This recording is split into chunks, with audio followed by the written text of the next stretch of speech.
345 metre দীর্ঘ একটি স্থানের উপর সমান দূরে দূরে মোট 24টি গাছ বসানো আছে।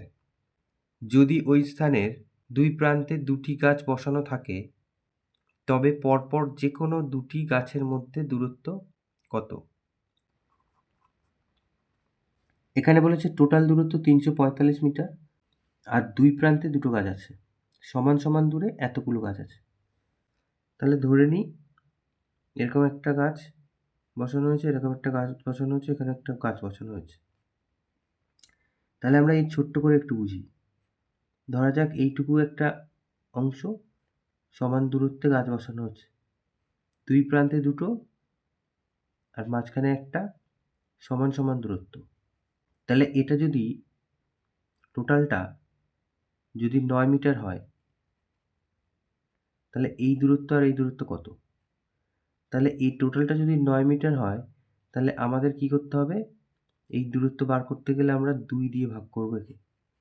তার মানে এটাই হচ্ছে 4.5 আর এটা হচ্ছে আমাদের 4.5। তাহলে এই টোটাল অংশটাকে আমরা অর্থাৎ 9 মিটারটাকে আমরা 2 দিয়ে ভাগ করলাম। তার মানে এই ব্যবধান দিয়ে ভাগ করলাম। তাহলে 3টে গাছ লাগালে সমান সমান দূরত্বে ব্যবধান হয় 2টো, মানে একটা কম। তাহলে এখানে গাছ বসানো হয়েছে 24টা, তাহলে ব্যবধান হবে একটা কম, তার মানে 23টা। তাহলে আমরা এই যে সংখ্যাটা আছে একে 23 দিয়ে ভাগ করলে আমাদের দুটি গাছের মধ্যে দূরত্ব বেরিয়ে যাবে। তাহলে 24টি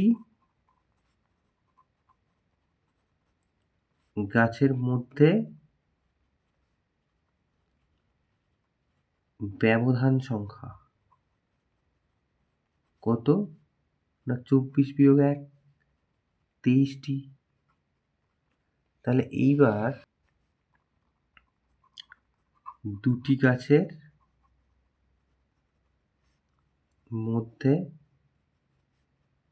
দূরত্ব কি করব? না এই 345 ছিল তাকে আমরা ভাগ করব 23 দিয়ে।